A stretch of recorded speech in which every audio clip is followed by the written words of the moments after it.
I got your attention. Welcome to the Radnor Commissioners Candidates Forum run by the League of Women Voters. My name is Cheryl Tamola, and I will be your moderator this evening. First, I'd like to begin by saying the Pledge of Allegiance. So if you would all rise. I pledge allegiance to the flag of the United States of America, and to the republic for which it stands, one nation, under God, indivisible, with liberty and justice for all.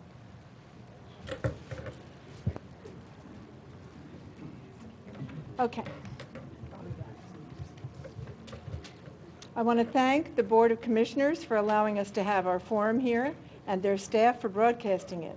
The forum is broadcast live and will be replayed on channel 22 and posted on YouTube. I think it also plays on channel 30 if you have Verizon. This is a special election to replace appointed commissioners in wards 1 and 7. All township voters may vote in both elections. All township voters who live in these wards may vote in both elections on May 15th, and please do. Voters are encouraged to visit vote411.org for election and candidate information and candidates. If they have not already done so, you should enter the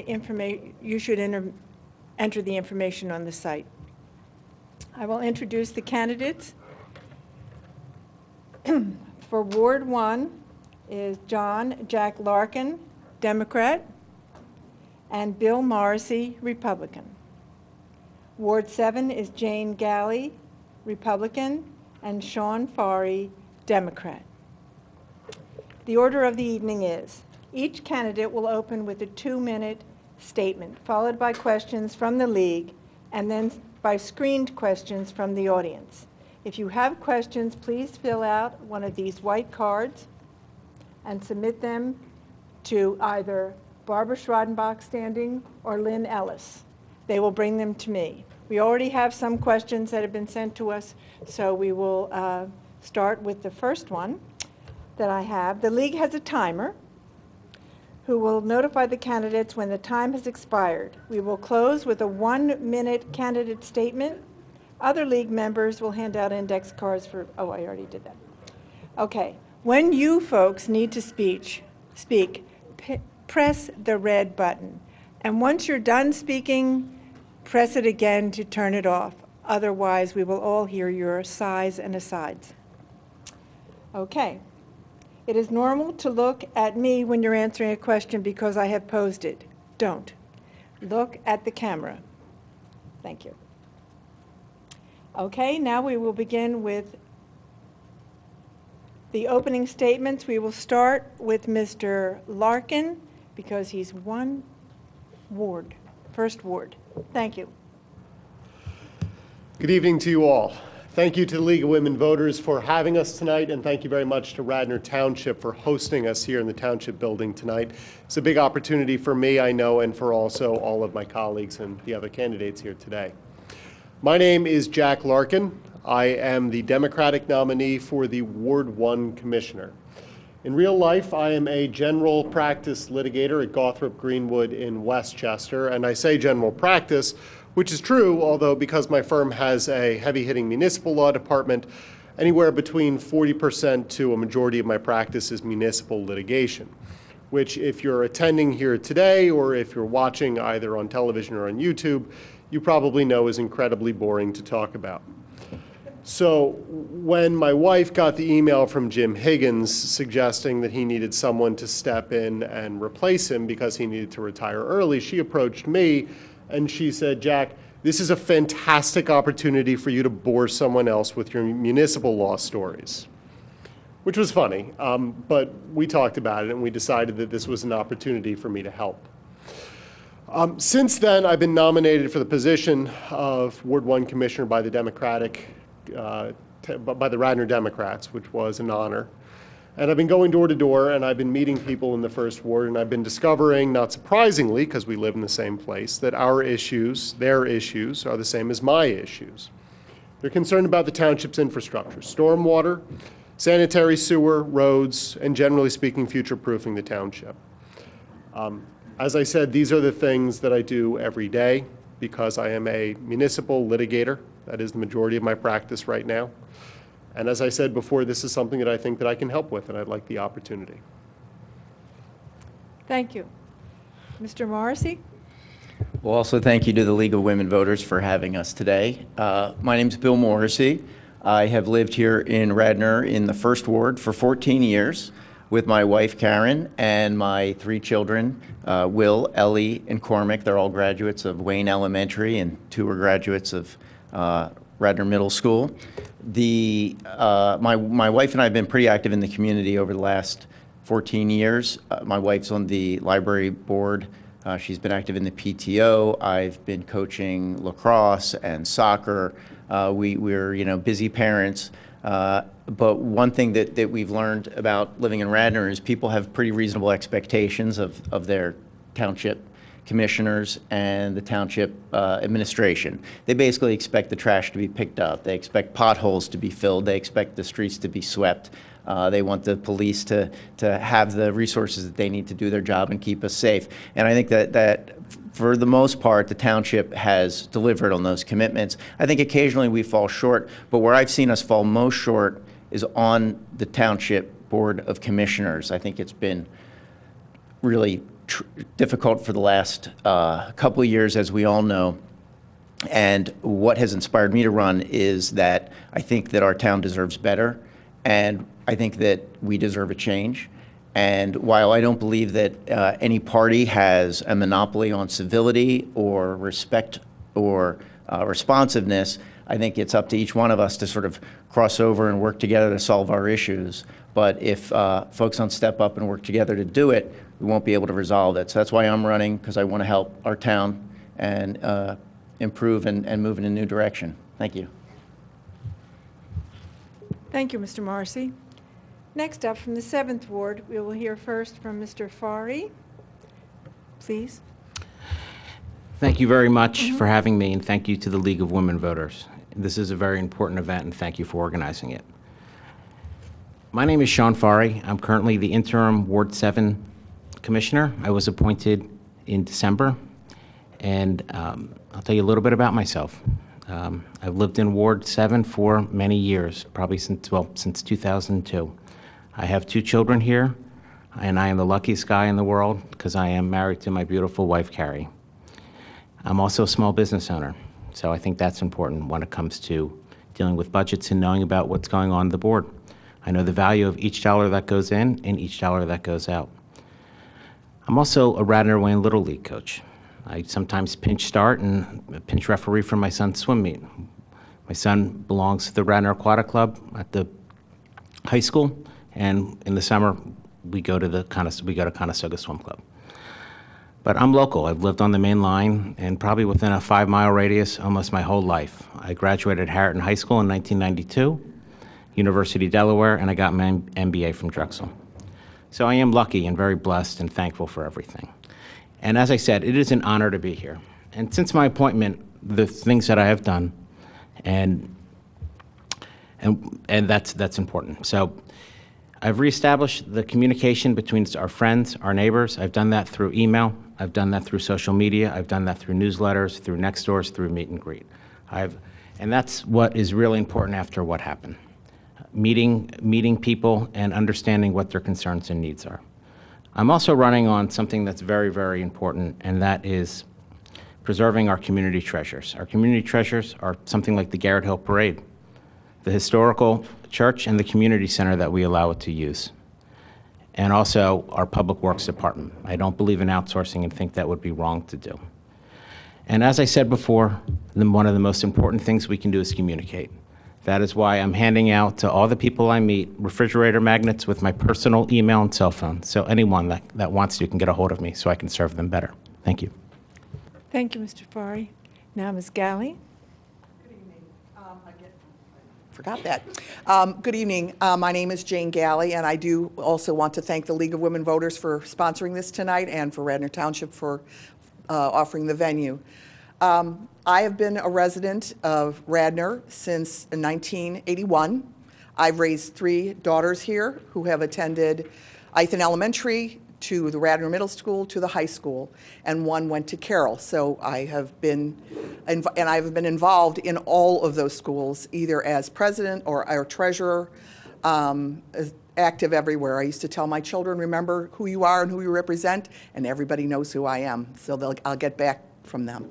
My husband has lived here since 1958, so we consider Radnor our home. We consider it a unique and wonderful place to raise a family. It reminds me a great deal of where I grew up in the Chicago area. I attended the University of Denver and got my bachelor's degree in science in statistics, in business, so I understand all that, finance and how things run and budgets. I received my master's degree here right at Cabrini in secondary education mathematics and taught at Mary and Mercy Academy. I too would like to bring back some civility to our board. I think there's way too much individuals who want to use personal attacks, and I think that's not the place that should be done here. I also believe that we need to take care of those things that we already own and stop looking and spending on new stuff. I believe that a Board of Commissioners needs to be a steward of what they are given, and they need to watch out for every tax dollar that comes in here. Things like the Willows, that is a treasure that most people absolutely love. They've taken their children there to fish, they've taken them there to run and play. We need to take care of the Willows. There are other infrastructures such as stormwater and sewers that definitely need to be looked at more carefully. I appreciate the time, and I wish everyone to come out and vote for whoever you'd like to on May the 15th. It's very important. Thank you. All right. Now we will do questions. We will start in a different order.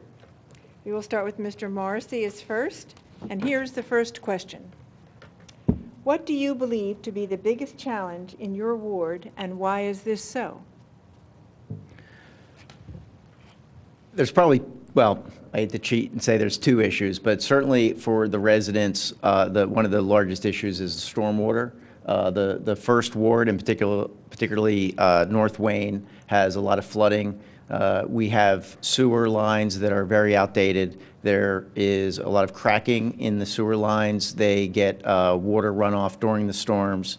So that, I think, is a major issue. And they were recently discussing at one of the board meetings, and I think that's a major cost, having to redo the sewer system. So that's something we got to worry about. The other issue I think that's unique to the first ward is the downtown business district, and obviously parking and general cleanliness of the streets is a major issue for the first ward. So those are the two things I would say are kind of unique in our ward.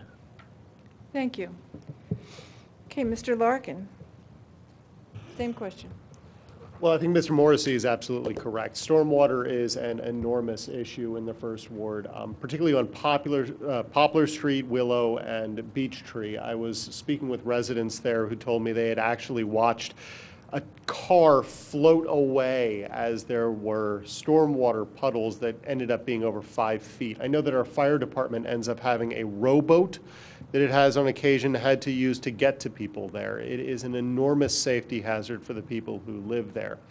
The nice thing about stormwater is that it should be relatively low-hanging fruit in order to fix, because we have over $3 million, I believe right now the number is over $3 million, in a stormwater fund. We all pay into that with stormwater fees, but the township has not been able to get the political will together in order to fix the problems that they're having, particularly in my ward, and I know also in Sean's in the 7th district, the 7th ward.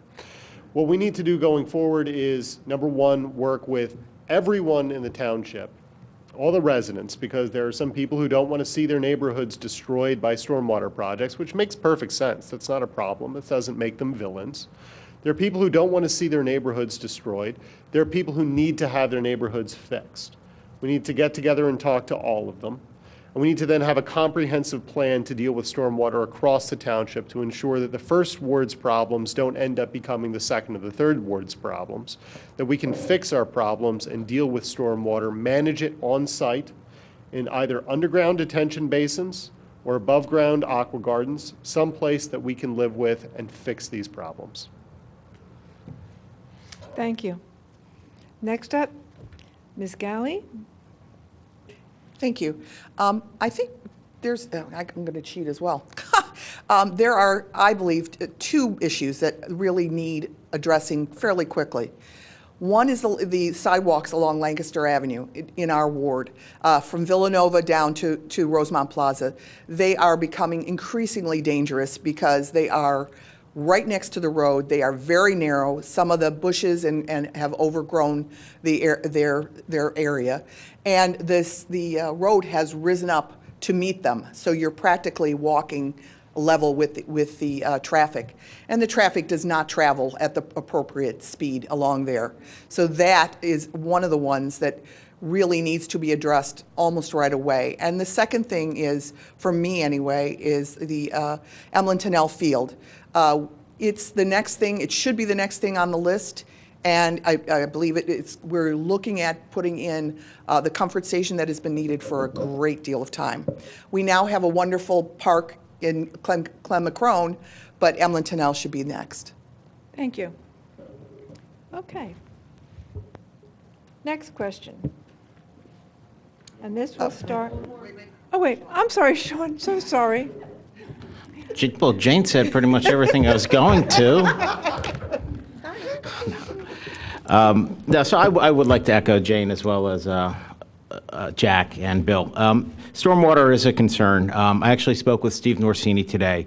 There are areas, Lowry's and Lancaster, it ponds. Arthur Lane, there's a problem there.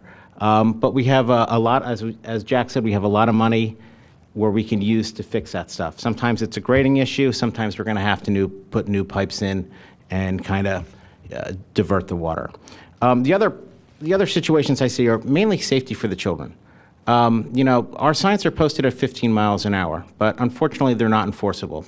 PennDOT minimum is 25. So it may be 15, but it's really 25, and the police can only pull you over when you're going nine over. So that makes it 34 miles an hour. So people fly through our narrow streets in Conestoga Village on Lowry's Lane, and it's just waiting for a small kid. I have two of them that are just going to run out in front of a car. And speed bumps, they work. We have stop signs. Sometimes people stop, and sometimes they blow through them. So that is one of the main concerns that I have. The other one are parks. Clem McCrone got a beautiful, beautiful makeover, and I like to see Emlyn Tennell get that as well. I am for a comfort station. I am for the storage area, and I am also for the concession stand as well. I think that we have a crown jewel in Enki Park, and Enki is the crown jewel of our parks, and our boys use it, and I think it's only fair that our girls get something as well. Thanks. Thank you. Okay, now the next question. And we will begin with Mr. Morrissey. Oh, wait, we did that already. Never mind. It's been a long time since I've done this. Okay. We will begin with Ms. Galley, actually. There are many boards and committees operating as part of the township. What changes do you believe need to be implemented to help them work more effectively? We are blessed in this township. We have wonderful people who volunteer hours and hours to give advice to the Board of Commissioners. I am very much in favor of using those boards and their expertise to get the vote on the board done quickly, much more quickly. We don't need to reinvent a wheel at every single board meeting after Parks and Rec, Shade Tree, you name it, have already gone through and given really good advice. So that advice, I think, should be taken and not just saying, okay, they did it, now we're going to start all over again and we're going to discuss it. I think that takes too much time, and I think we need to value those boards, and I would love to see them to be much more of an integral part of the system and for us to use them to their best advantage. Thank you. Thank you. Mr. Farry, would you like me to repeat the question? Please. Okay, good. There are many boards and committees operating as part of the township. What changes do you believe need to be implemented to help them work more effectively? So that's a great question. So we're running into a problem with Emlyn-Tunnell Field. Emlyn-Tunnell Field is half owned by a quarter owned by the township and 3/4 owned by the school district. There's no communication between the school district as well as the Board of Commissioners. What I would like is actually, in some cases, we need more boards, another board. In other cases, maybe we should get rid of them. But I would like to see something better communication. I would like to see 2 Board of Commissioners, 2 school board members, and then we have our township manager as well as the superintendent, where we can talk about things like Emlyn-Tunnell, and we have an active shooter seminar. That can be discussed, and there's a better line of communication. Because I know that I spoke to certain school board members, and some of them were upset that they didn't know when it was township and vice versa. So communication is the most important thing. In lieu of that, if you could have almost a designated liaison, half paid for by the school board and half paid for by the Board of Commissioners. So when we have issues where we need communication on both boards, we have someone that we can go to directly, and it's not whispered down the lane, and it's chalked up through emails.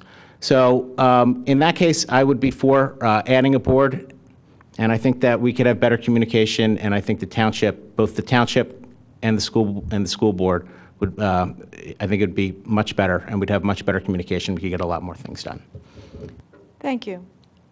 Next, Mr. Morrissey, would you like me to repeat the question? No, I think I got it. Thank you. All right. I think that the committees are a great way for our citizens to be involved without having to run for office. And it's great that we've got a lot of talent here in Radnor. You know, we've got people with financial background, we've got people with engineering background, and a lot of those people are more than happy to use their expertise to help us out at no cost, which is a great advantage. I think that we need to take better advantage of them. At the meeting, I think it was the last commissioners meeting, a couple folks that were on the Stormwater Advisory Committee came and spoke, and they basically said that they had made some proposals and they had never been accepted. And as Sean had pointed out, and Jack, we've got $3 million in taxes that the township has taken from folks and not spent on projects. They have spent some of the money on consulting, but not projects. And these 2 women were pretty upset, and they said, we're happy to donate our time to the township. We're happy to be involved. We're happy to help plan on ways to utilize the money. But if you're not going to ever utilize the money, if you're not going to listen to us, why have us? Why have this board? And I think that's kind of a sad sign that folks who are willing to commit to help or feel like they're not being heard. So I think communication is a big part of it, and not reinventing the wheel every time it comes up to the board, so that the panels feel like they've got some authority to speak on these issues and help us out. Thank you. Thank you. Mr. Fari? That's Mr. okay. Larkin? I'll speak anyway. again. I got a lot to say. No, she was looking at me, Sean. I do agree with Mr. Morrissey, and I think that there's a larger issue that he's putting his finger on there, which is a lack of, I'm not going to say a lack of respect, but a lack of feeling respect from the Board of Commissioners. When you are a member of a citizen board and the township commissioners ask you to come and dedicate your time and your interest and your work to a particular project, and then month after month they continue not accepting the recommendations that you have made, it's demoralizing to see that. I've seen township meetings where people working on the Willows have voiced exactly that issue. I saw obviously the meeting where people speaking about the storm issue, the stormwater issues, voiced exactly that issue. And the largest single example of that, I believe, not so much a failure to accept recommendations in this case, but a lack of respect, and with a terrible, terrible outcome for the township, was CARFAC. Earlier this year, every single member of CARFAC resigned because they didn't feel like they were being heard and respected by the Board of Commissioners. And as a result, the institution that the township has leaned on, that the township has used to get from a terrible financial crisis to now having all of our financial obligations funded for when we will need them, is now gone. And we have to rebuild it from scratch, or we need to find a way to get the former members of the board to come back. So that's the problem, in my mind. The solution for it is, number one, we need to move with greater haste as a Board of Commissioners on acting on the suggestions that we have and the problems that we have. I don't want to keep belaboring the issue of stormwater. I think it's probably the most important to the people in my township, though. We've known that this was a problem for years. This has been a problem for some people for decades, and we're still waiting to do something about that. That's true across many boards, and we just need to be able to work with them more efficiently and show them greater respect in that way as a Board of Commissioners.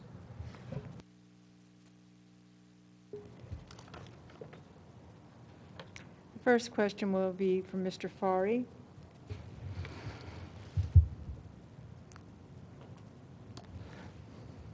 Radnor has thousands of square feet of empty commercial real estate and a reputation for being unfriendly for businesses and redevelopment, as we saw with the 10-year battle over the Wyeth site and the current lawsuit by Commissioner Booker. What would you do about that? About the lawsuit or about? No. A reputation, as it were. Yeah. So I think commerce is definitely important for Radnor. We have many small businesses. Garrett Hill has a little niche, and that's important. From the standpoint of Garrett Hill, we always hear about Wayne, Wayne. We have businesses too, and that's important. Just because we're a pizza shop or a trophy store or a little luncheonette doesn't mean that we don't provide jobs. Doesn't mean that we don't, offer a good service, and that's important. It's important that, how do I say this? It's important that we're not forgotten. The most important thing is that just because we're small doesn't mean that we don't exist.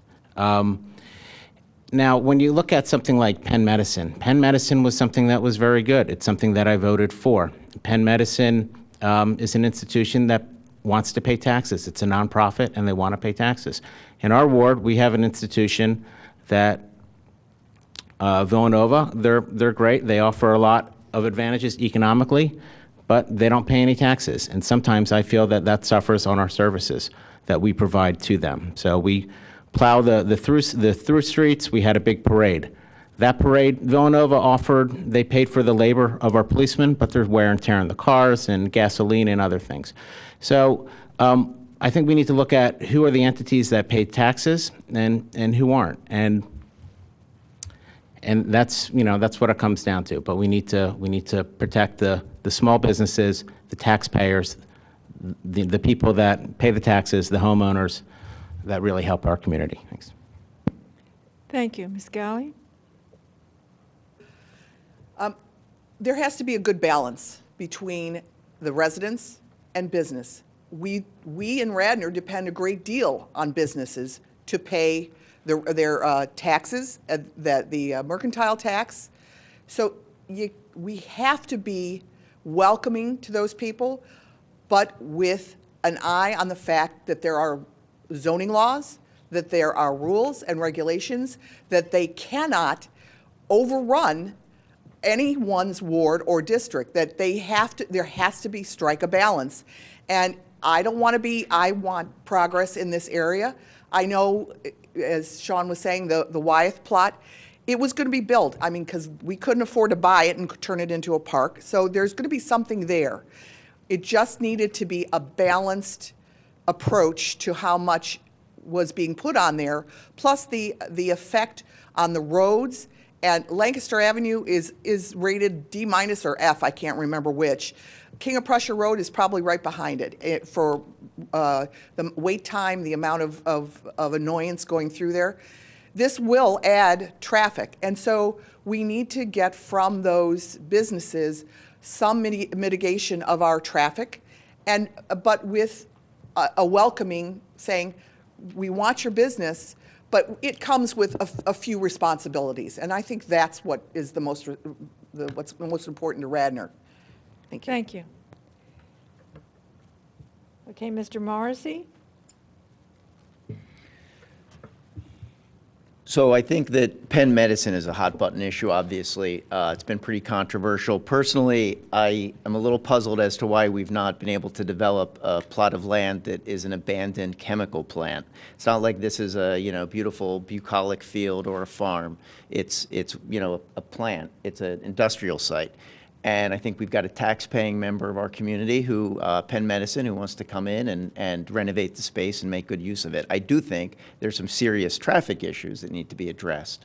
But I can't imagine that folks can't figure out a good way to address those. It is right across from the high school. I drop my daughter off at there all the time. We've got a lot of young drivers that are pulling in and out of the high school. So we have to be very wary of that. But at the same time, I do think that we have to... But we got to make sure that the traffic issues that are caused by Penn Medicine putting their facility there don't exacerbate the traffic issues. But I do support Penn Medicine being in that spot.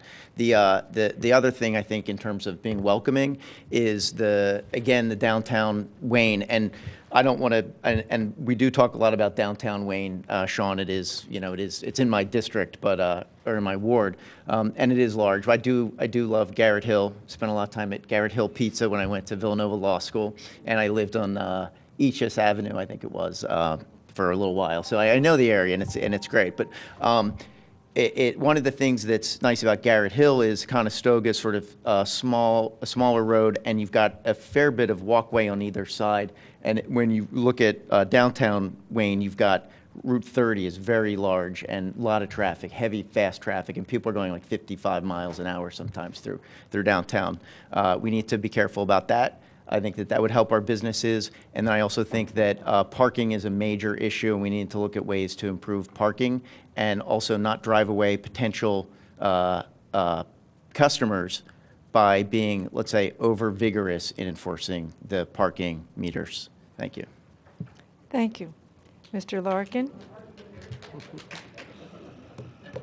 It's funny, in preparing for tonight, I watched the forum from last year, and this question was asked almost verbatim last year as well. And while I was watching it, I really disagreed with the premise of the question earlier today, and I disagree with the premise now.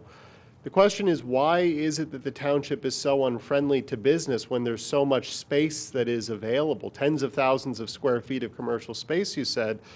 I look around Wayne, and I'm sorry, Sean, Wayne, that's where I live. There's not a lot of open space, and Penn Medicine fought hard in order to get into Radnor. It was Lisa Borowski and the existing board who fought and got them to agree to pay taxes, which they have no obligation to pay. They are a nonprofit, and they've decided that they are going to come and pay taxes because they want to be in Radnor. We have an obligation to our business community. We need the business community. There is no universe in which downtown Wayne is not the heart of the First Ward, because that's where we all go in order to eat and enjoy ourselves. That's where we have our businesses and some of our most important stakeholders. I think that it's unfair to say that the township is unfriendly to business, however. We partner closely with the business associations all over the township. We're providing all kinds of important services to the businesses all over the township, including services that we do not because they're necessary to anyone, but because we want to provide a more friendly and welcoming environment.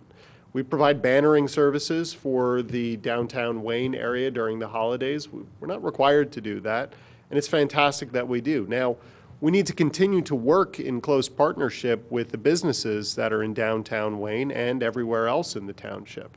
But I think that it would be a mistake for us to throw open our doors to all kinds of commercial development, to make concessions for commercial development, and lose out on the opportunities that the board, under Lisa Borowski's direction, was able to get for us precisely in Penn Medicine. They get the benefit of being here, and we get the benefit of having them.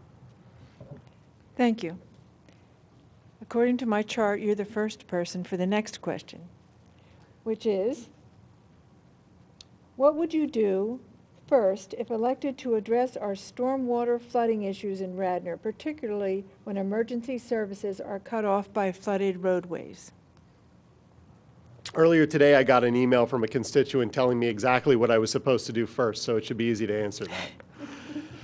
I need to get everybody together. There is a long history of this particular issue. There are two different sides to it. There are some people whose basements flood. I know that there is at least one household who has to literally carry their washer and dryer up in heavy storms because they get flooded otherwise.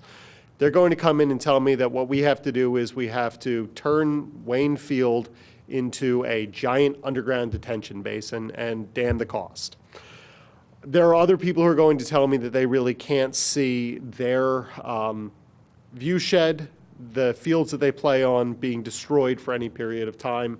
That's what they paid for, that's what they enjoy, and the township has an obligation to them. Both of them have valid points. What we have now is $3 million in the bank, which tells me that we're able to buy our way out of this controversy. It's money that's specifically earmarked for stormwater. We're not giving up opportunities that we have elsewhere. We can't use it for other things. We need to take that money and find a way to make sure that we're able to satisfy the needs of the people who are going to have their lives disrupted by stormwater changes. We're going to need to find a way to make sure that we can do the things that the people who are getting flooded on a regular basis need in order to stay dry. Now, I can tell you from my experience, I'm not an engineer, but I deal with stormwater a lot in municipal litigation. I can tell you that we have some interesting options that I haven't seen considered in the past. They're neat new products, like new versions of porous asphalt that we could use. We're going to have to tear up a lot of the roads in the North Wayne area in order to deal with sanitary sewers. We have the opportunity to put down porous asphalt in order to deal with some of the flooding issues that we have there. There are other similar novel products that we haven't considered. We can do that, and also using the funds that we have available, we can make the existing plans more palatable to the people who have opposed them in the past. But the bottom line is we need to get a talking and a listening session together, and then after that we need to commit that we are going to hire expertise. We're going to do what they say. Thank you. Mr. Morrissey?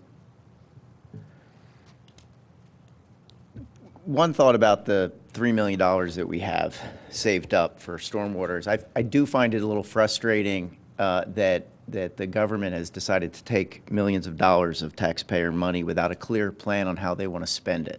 I think that's wrong. And I think that if there's any increase in taxes that comes to the board, it shouldn't be approved unless it's very clear where that money is going to go and what it's going to be spent on. You shouldn't take people's money and tell them we'll figure out what to do with it later. Specifically with respect to stormwater, at the meeting the other day, when I was talking with the women who were on the stormwater panel, they were talking about the first project that they had proposed, and it's the street that's outside the Wayne Wawa.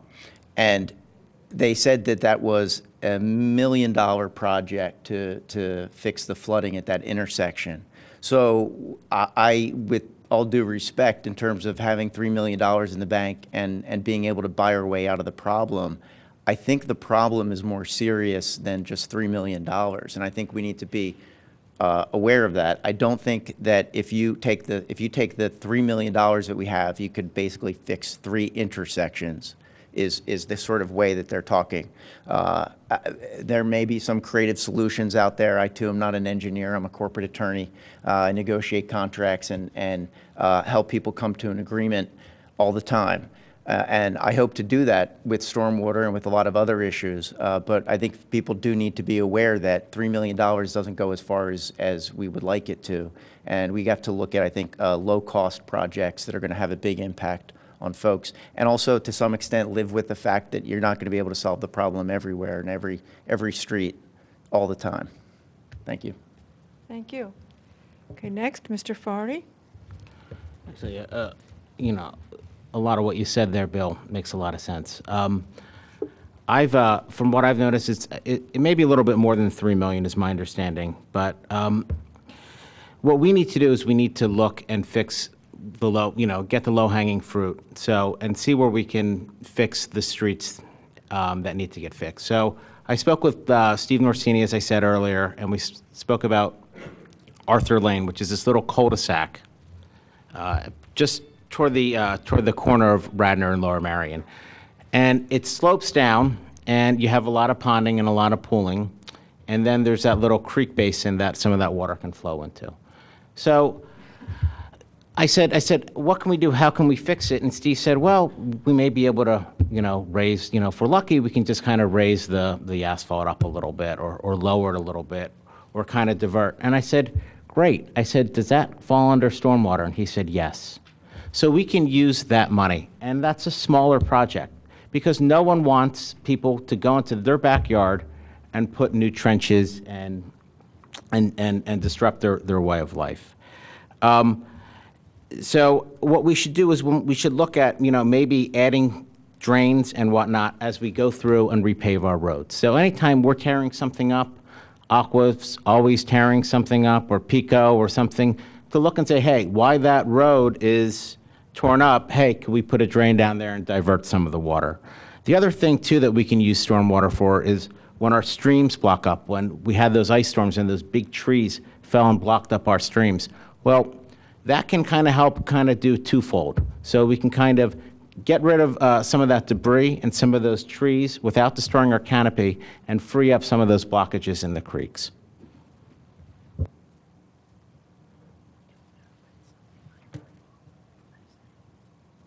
Thank you, Ms. Galley.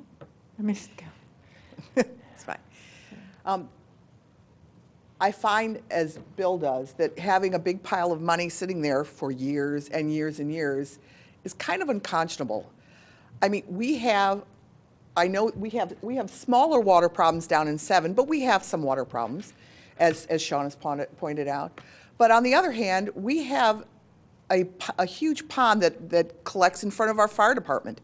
And for some reason or other, after how many millions of years have gone by since the middle school was repaired and the field was redone with a huge, talk about a huge detention basin, it's there. Unfortunately, they never hooked it up to the sewer system. So we have stormwater that still ponds in that area quite nicely and does not get to the detention pond that is in the middle of the field at the middle school. So, and there's another thing that could have been looked at and some of the money spent for that. So you take care of and that wouldn't have ripped up anybody's backyard. It would have taken care of a problem that's been there for years. And I think that's really what the point is. We need to, if the Stormwater Committee gives us a list of stuff to be done, it needs to be looked at very seriously and prioritized so that we spend the money that is brought in or we don't collect it. Because if we're not going to spend it, then there's no point in collecting it. Thank you. All righty. I did ask everybody, didn't I? Just making sure. All right. Next question. What can be done about the lack of civility during the public meetings and public comment? Will you keep public comment to the topic at hand and enforce the time limit on public comment? This question is for Mr. Morrissey first. I'll have to make sure I don't go over time on this question. Yeah, right, exactly. No, it is interesting because I've been in a lot of school board meetings as well, and you have the same issue there where folks want to talk, and it's great. People are excited to contribute, and people have good ideas. I do think that we need to have a time limit, and I do think it needs to be a hard time limit, and I would recommend the mic just be cut off at 5 minutes instead of this constant, warning and then arguing about whether it's a warning and that sort of thing.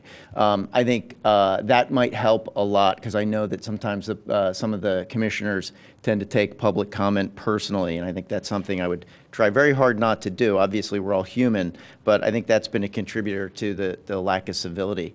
As I said earlier, I'm a corporate attorney, and I deal with large transactions, acquisitions, mergers and acquisitions, large financial technology deals, and I deal with folks that have very opposing viewpoints on issues.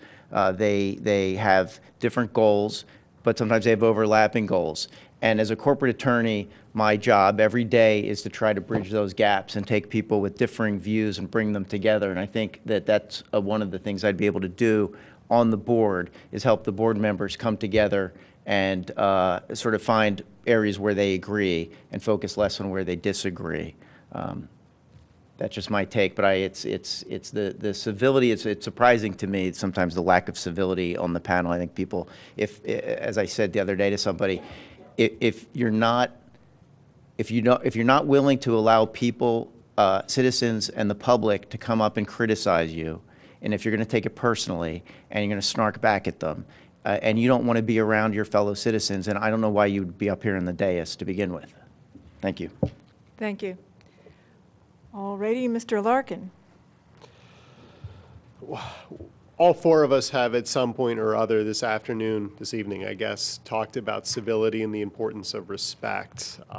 It's something that is easy to say, and when you are under attack, it's much, much harder to just sit quietly and be guided by whatever it is you're being told by someone who's saying cruel things about you or the work that you've done.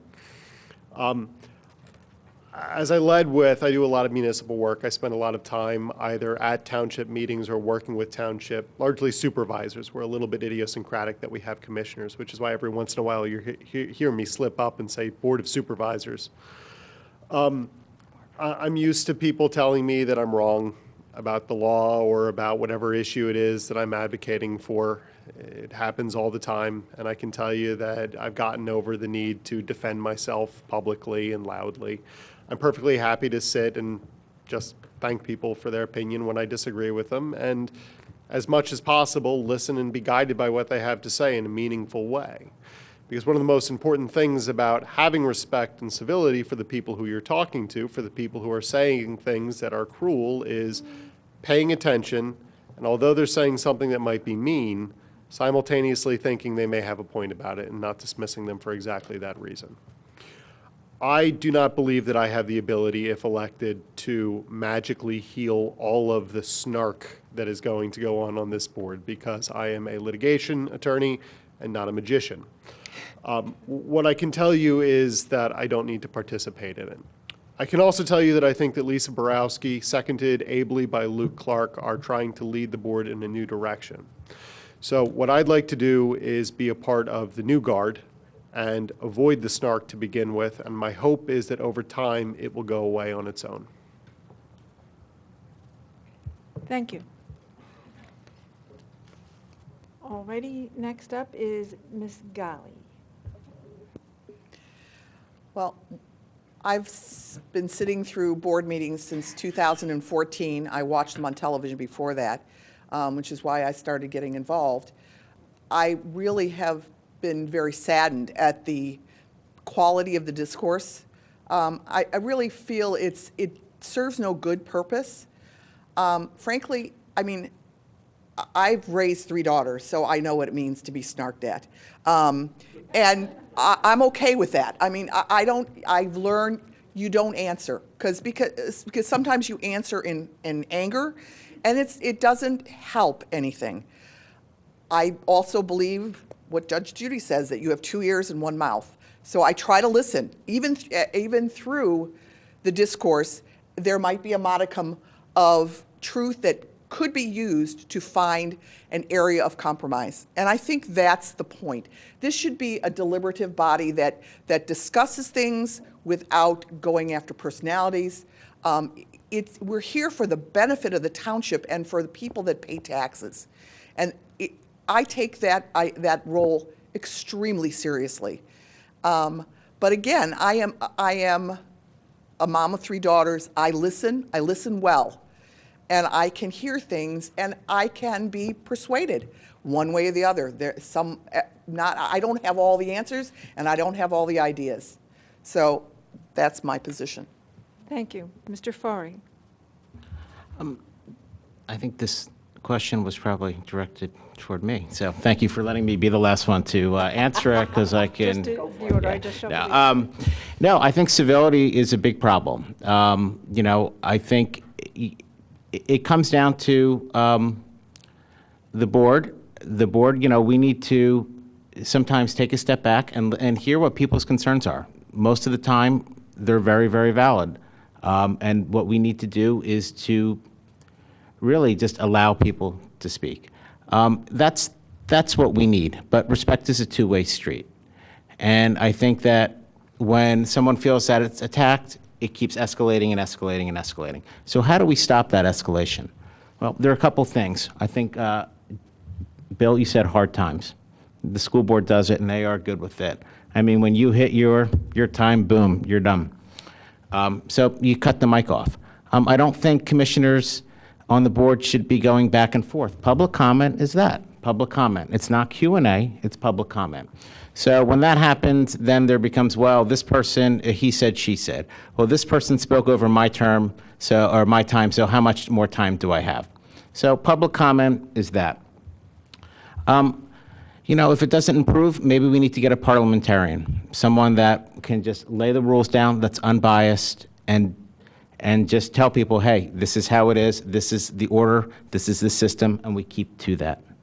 And finally, I think the new board is going to get, we're going to get some sunshine laws, and we're going to get some, just the quick little how governments run, and the rules that you'd want to abide by. But I also think that as we do that, maybe a mediator will come in. The Board of Commissioners, the new board should come down and, all get it out. So you know what, we can maybe start over, or at least have some rules. It's going to be a new board, and we can kind of be on the same page.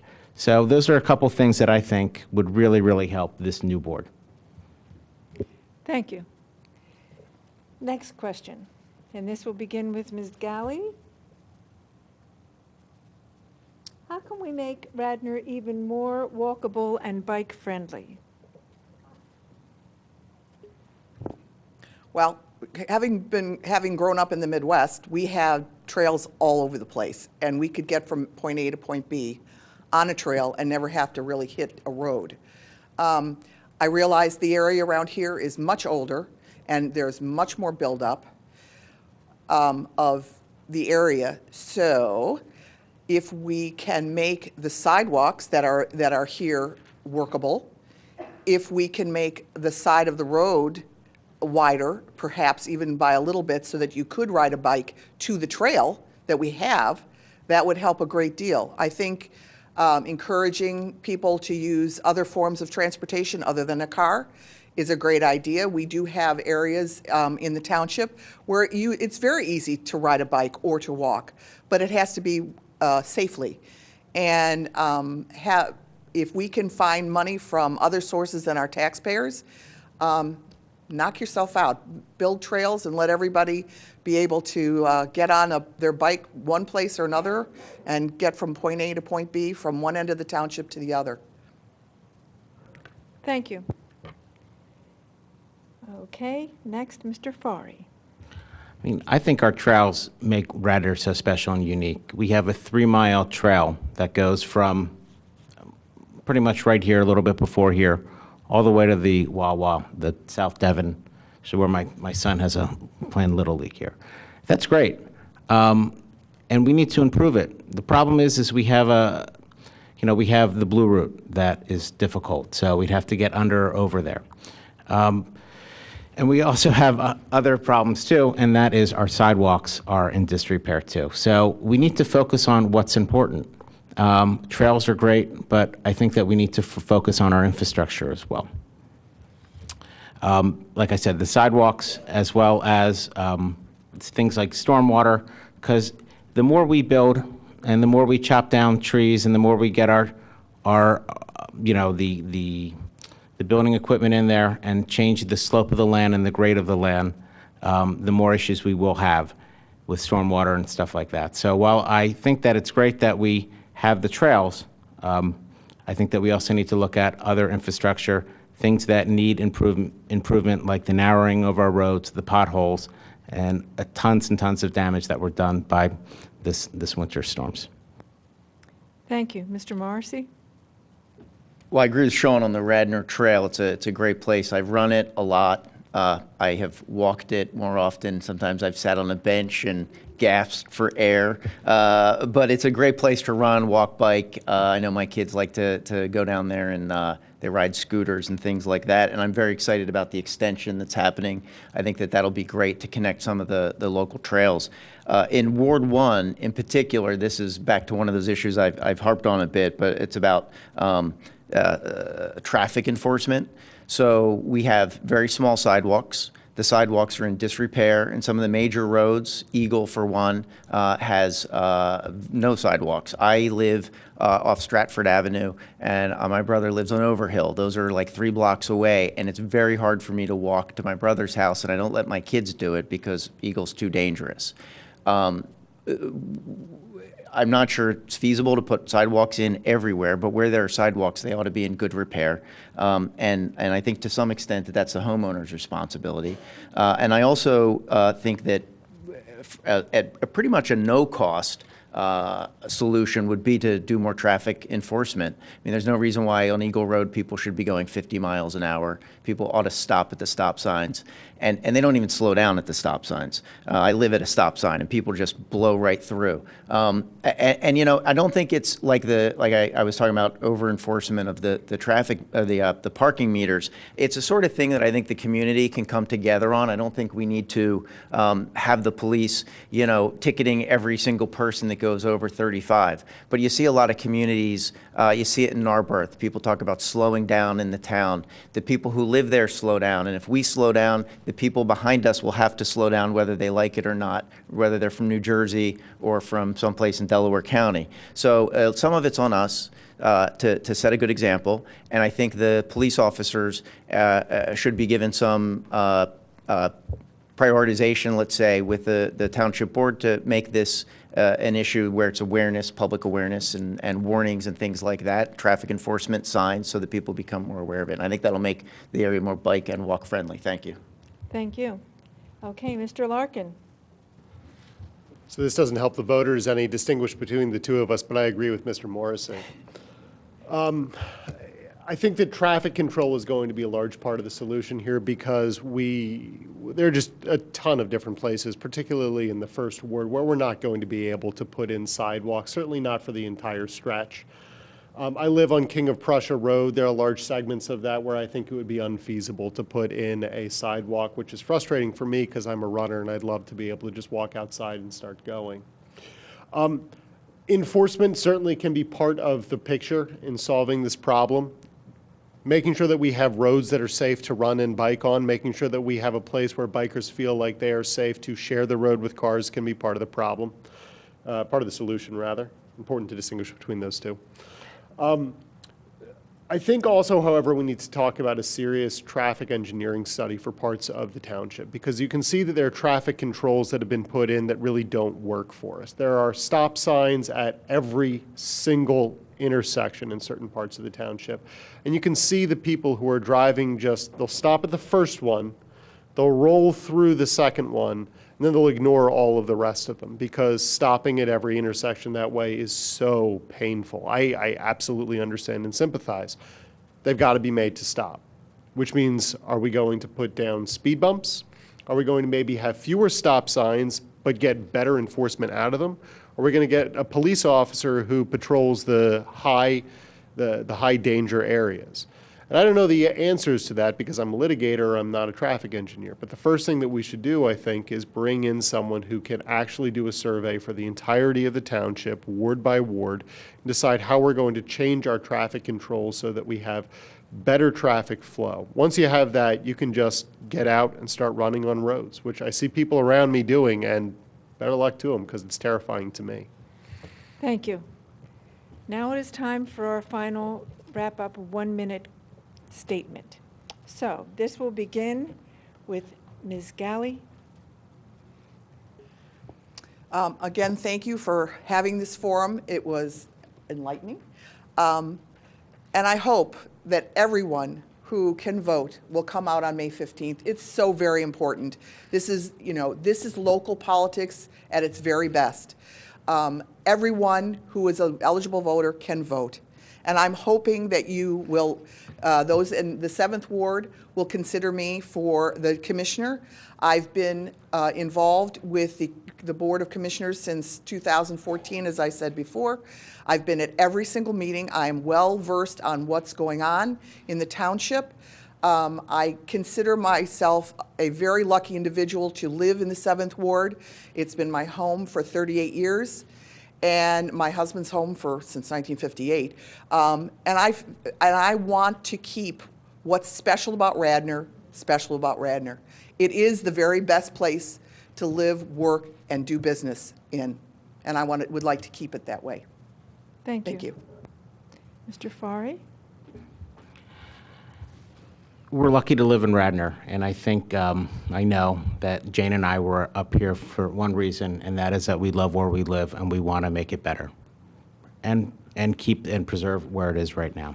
I'm sorry that I'm speaking for you. I hope that's okay. You know, the one thing that I didn't get a chance to talk about real quick is what some of our treasures are. And I know that I said the parade and whatnot, but also the biggest one is why I love to live in Radnor, and that is mainly because of our services. Our trash, our parks, all the people that walk through this building day in, day out, they make Radnor so great.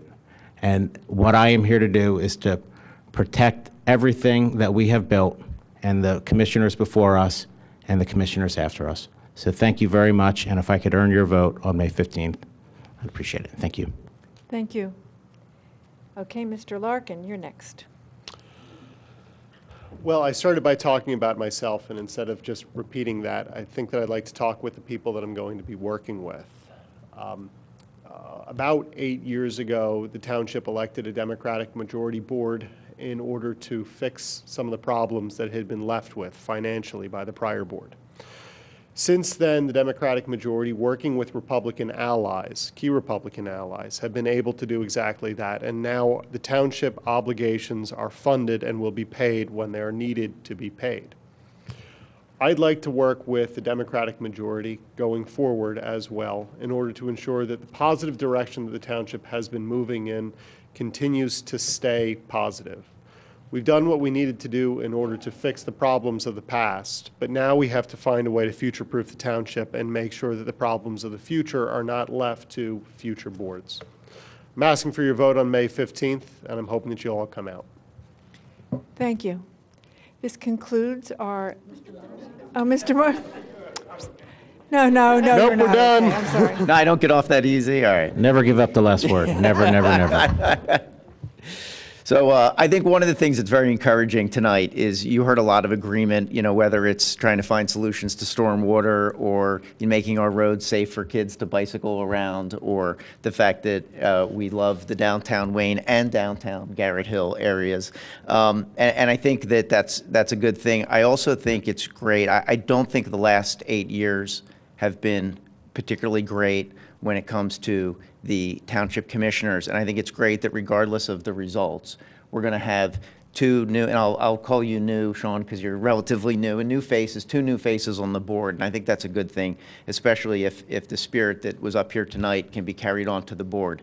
And I totally agree with what Jack said about President Borowski and Luke Clark, both kind of really, I think, setting a good tone and a good example for the meetings to go well. You know, we moved here to from Wynwood because Wynwood didn't have a downtown. It didn't have a real neighborhood feel, and Radnor does. And the first ward is a real gem, and I want to protect it. I want to make sure it continues to shine. And I think that my experience as a corporate attorney in bridging gaps, bringing people together will be helpful in that regard. So please come out on May 15th, regardless of your political disposition, especially independents who can vote in this election. The independents are not typically expected to come out and vote during primary days, and they can this year. So please come out and vote. Thank you. Thank you very much. I'd like to thank our timekeeper, Megan Gummel, and our question people, Lynn Ellis and Barbara Schrodenbach. And I'd like to thank you for your courtesy and intelligence in addressing tonight and your patience with me. On behalf of the League of Women Voters, this concludes our meeting. Thank you. Thank you.